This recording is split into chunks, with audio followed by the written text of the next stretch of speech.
ईश्वरमा हामीले शरण लिएका छौँ।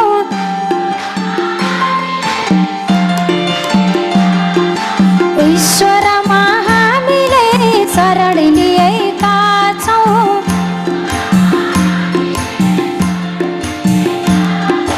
हामीलाई कहिल्यै शर्माउनु पर्दैन।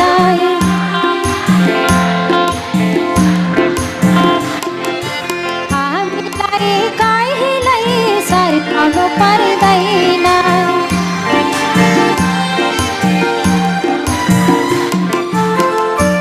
त्यसैले ईश्वरमा शरण परेपछि विरोधीहरूलाई पनि कसरी एकदमै तह लगाउनु पर्छ, निन्दा गर्नेहरूलाई कसरी प्रशंसा गराउनु पर्छ, तुच्छ पार्नेहरूको अगाडि कसरी उच्च पार्नु पर्छ, यो सबै महिमाको काम सर्वशक्तिमान परमेश्वरले गरिसक्नु भएको छ। धन्यवाद पिता। भइसकेको बोल्नु 1000% परमेश्वरले काम गरिसक्नु भएको छ। पासोबाट छुटाउनु भो, पुकारलाई सुन्नु भो।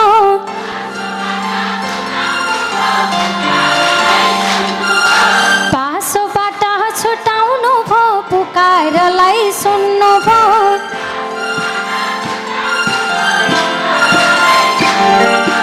ईश्वरको कृपाले आज आनन्दित भयो।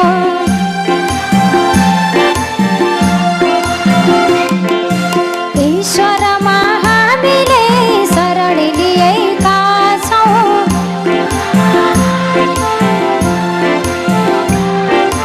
हामीलाई कहिल्यै शर्माउनु पर्दैन।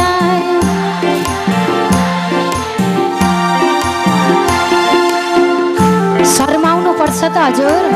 यस्तो ईश्वरमा शरण पर्यौँ, ईश्वरमा माग्यौँ, परमेश्वरको आत्मा भएर चल्यौँ त हरेक समस्याको, गरिबी पासोबाट, ऋणको पासोबाट, खराबीको पासोबाट पनि हाम्रो पिता परमेश्वरले हामीलाई छुटाइसक्नु भएको छ, हामीलाई बचाइसक्नु भएको छ। धन्यवाद पिता। भइसक्यो भनेपछि भइसकेको काम पिताले गरिसक्नु भएको छ। त धन्यवाद गर्छु पिता, येशू मसीहको नाउँमा, हैन? हरेक पासोबाट